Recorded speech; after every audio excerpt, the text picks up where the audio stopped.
Hello मेरे प्यारे बच्चों, good morning to all of you. ये बताओ कि आपकी पढ़ाई लिखाई कैसी चल रही है। ये मैं बहुत बार पूछती हूँ, पर 2 4 8 5 कमेंट आने के बाद आप लोग रुक जाते हो। तो इस वीडियो में आप जरूर लिखना कि आपकी पढ़ाई कैसी चल रही है, ठीक है, कितना टारगेट बना रहे हो। एक और चीज मैं आपको खाली मोटिवेट करने के लिए बोलूंगी, और एक्चुअली ये काम करता है। क्या आपने कभी विजुअलाइजेशन का वर्ड सुना है? विजुअलाइजेशन, कि हम जैसा सोचते हैं वैसा होता है। अच्छा है कि हैंड टू हैंड नहीं होता है। आपने मूवी देखी हो द सीक्रेट, है ना?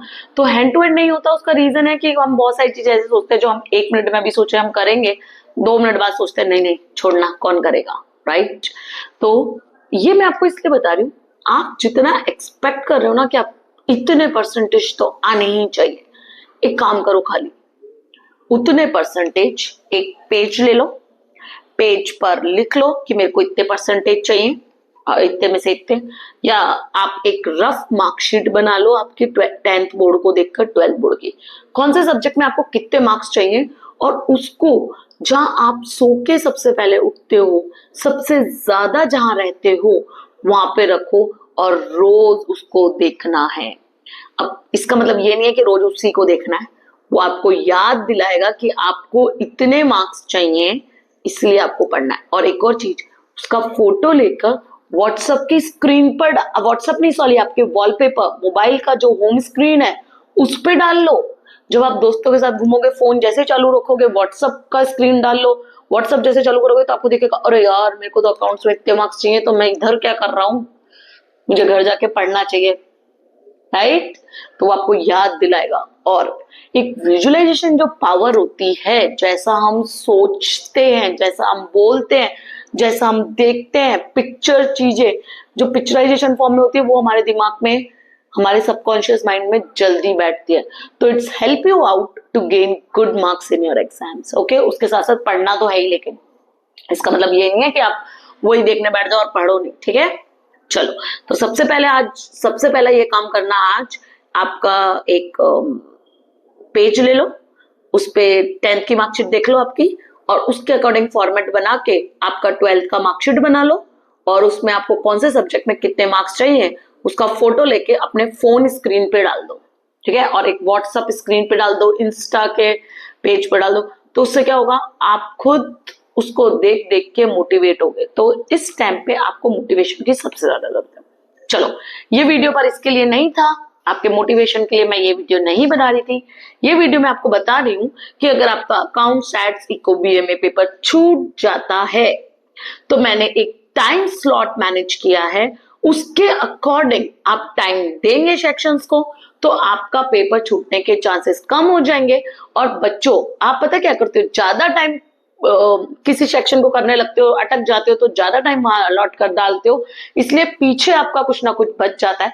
तो मैं उसकी स्ट्रैटेजी बताऊंगी कि आप कैसे पेपर कितना टाइम अलॉट करके पूरा पेपर कंप्लीट कर सकते हो। So let's go to on our screen. चलो मैं बताती हूँ आपको। अकाउंट्स का मैं बना चुकी हूँ, और आज हम बनाएंगे स्टैटिस्टिक्स, ठीक है? चलो, स्टैटिस्टिक्स में हम देखते हैं कि हमें किस अकॉर्डिंग काम करना है। देखो, स्टैटिस्टिक्स में सबसे पहले कोई सा भी पेपर हो, इको बीओ अकाउंट सेट, सबसे पहले सेक्शन ए ही कंप्लीट करना है। 20 मार्क्स का होता है, और अगर आपको आता है तो hand to hand answer tick हो जाएगा, नहीं आता तो छोड़ दो उसको 2 मिनट के लिए, लास्ट में तुक्का मारना। 10 मिनट्स, हार्डली टेक्स 10 मिनट्स, ठीक है? सेक्शन बी की बात करते हैं, पर बी मत करना सबसे पहले अगर आपने थ्योरी प्रिपेयर नहीं की है तो, लेकिन अगर आपने थ्योरी प्रिपेयर की है तो आप कर भी सकते हो। आपको जो स्टैट्स की थ्योरी है वो मैंने एक वीडियो में प्रिपेयर कराई है, एटलीस्ट उतनी थ्योरी प्रिपेयर कर लेना। पार्ट 1 का सिर्फ सेक्शन बी डाला था, पर पीडीएफ जो हम लोग आपको देने वाले हैं, हो सकता है आपके पास कल तक आ जाएगा, तो पीडीएफ जो हम आपको देने वाले हैं उसमें सी और डी दोनों आ जाएंगे। और पार्ट 2 में तो मैंने बी सी डी सभी डाला है, बी सी डी तीनों में डाला है, ठीक है? तो पार्ट 2 और पार्ट 1 का थ्योरी पोर्शन वहां से देख लेना, एटलीस्ट आपका थोड़ा बहुत कवर हो जाएगा। ठीक है, मोस्ट प्रोबेबली मैंने ज्यादातर जो क्वेश्चन होता है वो कवर अप कर दिए 10 मार्क्स के लिए।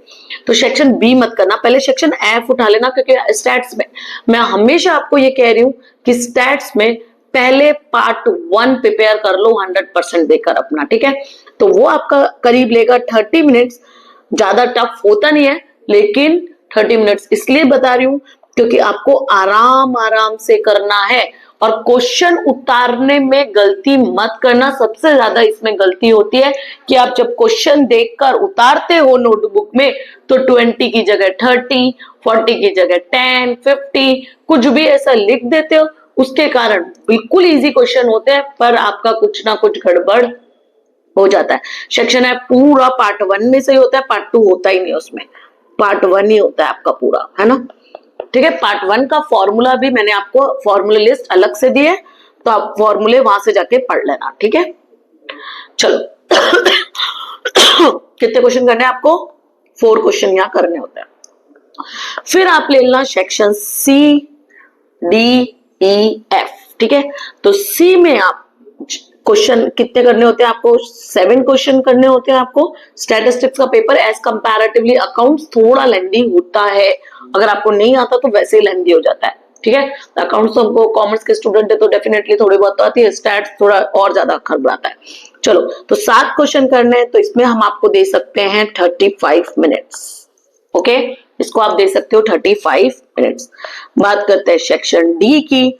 डी को आप दे सकते हो, इसमें आपको 8 क्वेश्चन करने होते हैं और आप दे सकते हो 45 मिनट्स। 10 मिनट ज्यादा है, तो अगर आपका टाइमली हो जाता है तो आप 5 मिनट इधर भी टेक ओवर ले जा सकते हो। ठीक है, इधर शिफ्ट कर सकते हो 5 मिनट। ओके, चलो नेक्स्ट, अब बात करते हैं सेक्शन ई की। सेक्शन ई में आपको 3 ही क्वेश्चन करने हैं। कितने क्वेश्चन करने हैं? 3 ही क्वेश्चन करना है। ज्यादातर पार्ट 2 में से होता है, पार्ट 2 में से होता है। और कौन सा चैप्टर कवर करता है? 3, 4, 5। अगर आपको आता हो पार्ट 2, जो भी 3, 4, 5, थर्ड कौन सा चैप्टर है ये भी नहीं पता, very good. Normal distribution, 4th है लिमिट और 5th है डिफरेंशिएशन। तो 3, 4, 5 चैप्टर आता हो तो सेक्शन ई ले लेना, नहीं आता तो सेक्शन बी उठा लेना। और मैं फिर बोल रही हूँ, सेक्शन बी को तैयार करने के लिए आप एक तो गाला का मेरा स्टैटिस्टिक्स का सेक्शन बी पूरा देख लो, पेपर 1 to 6 का, और एक मैंने अलग से थ्योरी का वीडियो बनाया वो देख लो।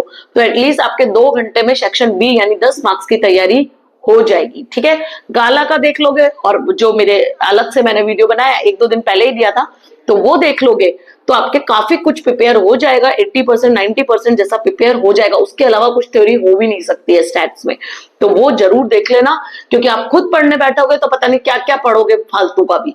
इससे बेटर है वो वीडियो देख लेना, आपके 2 घंटे 3 घंटे में प्रिपेयर हो जाएगा section B. Okay, 10 marks cover करता है, तो फोन में देख लोगे तो हार्डली 1 आवर 2 आवर में हो जाएगा। ठीक है, चलो अब क्या बचा हमारा? सेक्शन बी बचा। तो अगर आपने सेक्शन बी प्रिपेयर करके गए थे तो इसको ऊपर ले लेना यहाँ पे, अगर प्रिपेयर करके गए हो तो, और नहीं प्रिपेयर करके गए तो लास्ट में रखना। और इसमें आप दे सकते हो 20 मिनट्स। कितने दे सकते हो? 20 मिनट्स। थियरी क्वेश्चन है, एक क्वेश्चन आपको 3 से 4 लाइन से ज्यादा नहीं लिखना है। ठीक है, एक क्वेश्चन को आपको 3 से 4 लाइन के ज्यादा नहीं लिखना है। ओके, अब हम काउंट करते हैं कि हमारे कितने मिनट हो गए हैं। टोटल हमारे पास होते हैं 180। देखो कितने मिनट हो गए? 20 क्यों लिखा है यहाँ पे? 20 क्वेश्चन होता है, 20 क्वेश्चन है, 10 मिनट्स है। ठीक है, तो ये हो गया 40 plus 35 plus 45 plus 20 section B के, और ई के तो बताए नहीं, तो ई में आप ले लेना कितने क्वेश्चन करने हैं आपको? 3 ही क्वेश्चन करने हैं, तो आप यहाँ पे ले सकते हो 25 मिनट्स। ठीक है, तो यहाँ पे जोड़ देते हैं 25, तो आपके टोटल हो गए हैं 165 मिनट्स। एक बार वापस देख लेते हैं। पहले ए सेक्शन में 10 मिनट्स, सेक्शन एफ पहले उठाना 30 मिनट्स, फिर सी में 35, फिर डी में 45, ई में 25 और लास्ट में 20 मिनट्स, तो आपके हो गए 165 मिनट्स। टोटल होते हैं आपके पास 180 मिनट्स, तो कितने बच गए आपके पास? 15 मिनट। हर पेपर को 165 मिनट यानी 15 मिनट आपको लास्ट में बचाना है। अब आपके पास ये तो आपके लगे पेपर करने में, अब आपके पास होते हैं 180 मिनट्स, तो आपके पास बच गए टोटल 15 मिनट। 15 मिनट में आपको क्या करना है? आपको देखना है 15 मिनट में, मैंने आपको स्टैटिस्टिक्स पेपर लिखने का भी पैटर्न बताया है, तो वो पैटर्न आपको देखना है कि आप क्या करते हो। 1 मिनट रुको बच्चों, 1 मिनट खाली, इसको बैक करना पड़ेगा। यस, यहां से, यहां से, यहां से।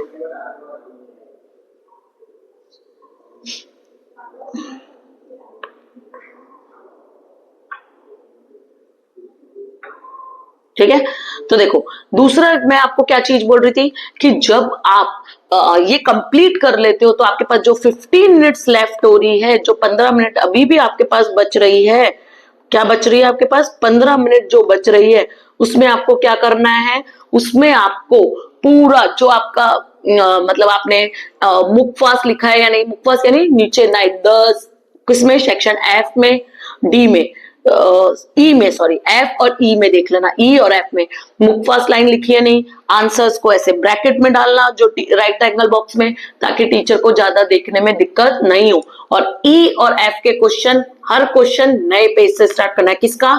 ई और एफ का। तो एफ में 4 क्वेश्चन, ई में 3 क्वेश्चन, ये 7 क्वेश्चन आपके नए पेज से स्टार्ट होने चाहिए। और प्रोबेबिलिटी के जो क्वेश्चन होते हैं वहां पे आपने थ्योरी थोड़ी बहुत लिखी है ना, या फिर 15 मिनट जो लास्ट के हैं उसमें आपने अगर पहले सेक्शन ए में कोई क्वेश्चन छोड़ा है तो तुक्का मार के लिख तो देना, क्योंकि नेगेटिव मार्किंग थोड़ी है, तो छोड़ना तो बिल्कुल भी नहीं है सेक्शन ए, तुक्का मार देना। बिना, अगर लास्ट के 5 मिनट या 2 मिनट ही बचे तो बिना क्वेश्चन देखे ए बी सी डी जो आपको ठीक लगे वो लिख देना, बाई चांस सही हो जाए, क्योंकि नेगेटिव मार्किंग का तो रोल ही नहीं है, तो बाई चांस सही हो जाएगा तो आपका वो कवर हो जाएगा, मार्क्स मिल जाएंगे। तो 15 मिनट्स अच्छे से नोटबुक बांधने के, नोटबुक आपको बांधनी पड़ेगी, ऑफ कोर्स सभी लेते हैं, 90% बच्चे लेते ही लेते हैं स्टैट्स और अकाउंट्स में। तो नोटबुक बांधने के लिए आपने ब्राउन स्टिकर लगाया है या नहीं लगाया, उसके लिए फिर आपने हर जगह कॉपी नंबर डाला है ना, टीचर को आप काउंटिंग करके बताते हो कितने पेजेस हो गए, तो पहली जो ओरिजिनल कॉपी होती है उसमें 24 पेज होते हैं, उसके बाद सप्लीमेंट्री के पेजेस ऐड करके बता, नंबर बताने आपको टीचर्स को काउंट करके, वो टोटल काउंटिंग करने के लिए ये सब चीजें आप रेडी रखना। नोटबुक अच्छे से बांधना, ये अगर आपकी नोटबुक है तो उसको बिल्कुल इतने कोने पे से नहीं बांधना है, थोड़ा आगे से बांधना, ताकि क्या हो, कहीं वो चला नहीं जाए। और नोटबुक कैसे बांधनी है ये भी मैं आपको इस वीडियो में बता देती हूँ। आपकी जो पेन होती है उसकी जो पिन होती है उसमें धागे को फंसा लेने का, ठीक है। कई बच्चों को तो वो भी बांधनी नहीं आती है, मैं जब जाती हूँ उसके अंदर तो बच्चे क्या मेरे को बोलते हैं, मैम प्लीज बांध दो, ठीक है। तो आपके इस पिन के अंदर धागे को बिल्कुल कोने पे से नहीं फंसाने का वरना खुल जाएगा, थोड़ा पीछे से फंसाने का, इतना छोड़कर, इतना छोड़ दो, फिर उसको फंसाने का, और फिर फंसाने के बाद फिर पेन को उससे डालने का, अगर पंचिंग किया हुआ ही है तो वेल एंड गुड, नहीं किया हुआ तो वहां से फंसाने का, ठीक है। तो इजीली आपका बन जाता है। बहुत अच्छे से आपको नोटबुक बांधनी है। सप्लीमेंट्री के नंबर लिखना है, कितनी सप्लीमेंट्री आपने ली है वो आप प्लस में लिखते हो, टोटल सप्लीमेंट्री कितनी हुई ये सब लिखना बहुत ज्यादा जरूरी है। रोल नंबर तो आपको वापस दिखेगा नहीं, इसलिए एक ही बार में सही लिखना, क्योंकि आप उस पर ब्राउन स्टिकर चिपका चुके होंगे इसलिए आपको दिखेगा नहीं, इसलिए वापस रोल नंबर चिपकाने से पहले देख लेना। कई बार टीचर चिपका देते हैं, कई बार टीचर आपको हैंड ओवर कर देते हैं, आपको चिपकानी होती है, तो लास्ट के 15 मिनट में हर सप्लीमेंट्री पर ब्राउन स्टिकर चिपका लेना। लेकिन प्रेशर में आने की जरूरत नहीं है, अगर पीछे चिपकना रह भी जाता है तो फर्स्ट नोटबुक पे चिपकाना बहुत ज्यादा जरूरी है। फर्स्ट पे गलत मत चिपकाना, बाकियों पे फिर भी एक बार चल जाएगा, लेकिन चिपकाना है, रूल तो यही है, ठीक है। तो आगे सप्लीमेंट्रीज पर ब्राउन स्टिकर चिपकाना है। ब्राउन स्टिकर पे एक एरो की आता है, ठीक है। कैसे एरो की होता है, ऐसा एरो की होता है, वो एरो की ऊपर रखना।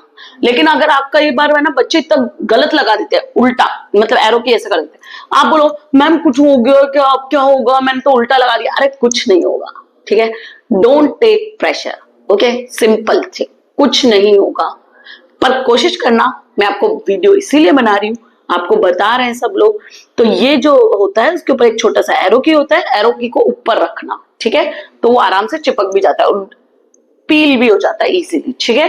तो आप टीचर को भी हेल्प ले सकते हो। और प्लीज अगर बोर्ड एग्जाम है, अगर आपको कोई भी दिक्कत होती है, you can take the help of the teacher. कई बच्चे तो झिझक के कारण टीचर को ही नहीं बोलते, अरे बोलो उनको, आप खुद का टाइम वेस्ट करने से अच्छा उनको बोलो, ठीक है। अगर आपसे पील नहीं हो रहा है, कई बच्चों के नाखून, वो ऐसे नाखून खाने की आदत होती है तो उनके नाखून नहीं होते, तो वो ऐसे पील ही नहीं कर पाती क्योंकि उसके पीछे वो चिपका हुआ होता है, उसको आपको ऐसे हटाना होता है, फिर चिपकाना होता है। बॉयज को खासकर दिक्कत आती है चिपकाने में, ये ऐसे काम गर्ल्स के होते जाता है, तो गर्ल्स तो कर लेती है पर बॉयज के और नाखून भी का भी प्रॉब्लम होता है। तो आप टीचर को बोल दो, आपकी हेल्प करने के लिए ही वहां पे है, ठीक है। तो शर्माने से अच्छा, 10 मिनट उसमें वेस्ट करने से अच्छा, take the help of the teacher, ठीक है। डांटेगी तो सही और क्या करेगी, ठीक है। अगर कोई लेडी होंगी तो हो सकता है एक डायलॉग मार दे और क्या करेंगे, और जेंट्स होगा तो कर देंगे, और तो भी हो सकता है अगर एक डायलॉग भी मार दे तो भी आपका काम तो हो गया ना। सिंपल, अपने अच्छे से बिहेव करने का, अच्छे से बात करने की, और प्लीज करके मैम से रिक्वेस्ट करने की, मैम प्लीज ये ऐसे पील करके लगा दो, तो वो करके देते हैं, ठीक है। लेकिन ऐसे एटीट्यूड में नहीं बोलने का, प्लीज करके मैम प्लीज ये आप हटा के मेरे पे चिपका सकते हो, मेरे को समझ नहीं आ, या ये आप बांध सकते हो। सप्लीमेंट्री लिखना मत भूलना, इधर उधर अगर मिस हो जाएगी तो बहुत दिक्कत होती है फिर, ठीक है, फिर बहुत गड़बड़ होगी। तो सप्लीमेंट्री लिखना मत भूलना, आपने कितनी सप्लीमेंट्रीज वहां पे फिल आउट की है, और वो जो एक पेज होता है जिसपे टीचर लिखती है कि आपने कितने पेजेस भरे हैं, वो भी अच्छे से काउंट करके बताने हैं, ठीक है। और भी कोई दिक्कत हो तो आप पूछ सकते हो। If you want to take a photo तो आप ले लो कि कौन से सेक्शन में कितने टाइम आपको अलॉट करना है, ओके। सेक्शन बी लास्ट में रखना, अगर आप पढ़ के गए हो तो एफ के बाद कर लेना, नहीं पढ़ के गए हो, थ्योरी में डाउटफुल है, डगमगाया उससे है, तो लास्ट में ही करना, okay. That's all for statistics. ऐसा ही वीडियो आपको इकोबीओ का भी जल्दी मिल जाएगा, और थ्योरी अभी भी दिक्कत हो रही है स्टैटिस्टिक्स की, तो जाओ मेरे वीडियो देख लो, और दूसरों से शेयर और सब्सक्राइब करना मत भूलना। और बच्चों खाली एक बात और बोलूंगी, अगर आप थोड़ा भी सोच रहे हो कि आपको सीए करना है या कंपनी सेक्रेटरी करना है, तो आप मेरे से कांटेक्ट कर सकते हो, लेकिन अभी नहीं, अभी आपके एग्जाम है, और अभी मैं भी बिजी हूँ आपके वीडियोस बनाने में, है ना, और सर भी बिजी हैं, तो अभी मैं आपको बात भी नहीं करवा पाऊंगी, क्योंकि अभी हम ये चाह रहे हैं कि अभी आप अपनी 12th की स्टडीज पे ध्यान दो, ठीक है। लेकिन आप मेरे नंबर अभी सेव करके रख सकते हो, जैसे ही 17 तारीख को आपका एग्जाम खत्म हो, 17 को शाम को या 18 को सुबह आप हमसे कांटेक्ट कर सकते हो। हम एक फ्री सेमिनार रखने वाले हैं, वो अटेंड कर सकते हो, और आप मेरे किसी भी कमेंट के वीडियो के कमेंट में आप लिख देना कि मैम हमको सेमिनार अटेंड करना है, या फिर मैं उसके भी वन शॉट बनाऊंगी कि सेमिनार कब है, उसी वीडियो के कमेंट में लिख देना कि मैम सेमिनार कब है, और आप ज्वाइन कर लेना। आ सकते हो आप चांदखेड़ा में, अहमदाबाद में हम लोकेटेड है, तो यहाँ पर सीए फाउंडेशन के क्लासेस होते हैं। अगर आपको हमारे टीचिंग मेथड समझ में आ रहे हैं और आप चाहते हो सीए करना और इसके बारे में और जानना, तो आप आ सकते हो और इंफॉर्मेशन ले सकते हो, अच्छा लगे तो ज्वाइन कर सकते हो, ठीक है। कब से क्लासेस स्टार्ट होंगे ये सब हम आपको तभी बताएंगे, ओके। मतलब आप जब हमसे सेमिनार में या फोन पे कांटेक्ट करोगे, आप फोन पे भी हमसे कांटेक्ट कर सकते हो आफ्टर द एग्जाम। अभी उन बातों में मत पड़ना, this is only for your information, okay. और आपके कोई दोस्त भी सीए करना चाहते हैं और आपको लगता है कि yes our teaching method is best, तो आप उनको भी हमारा मैसेज दे सकते हो, okay. Have a nice day, thank you.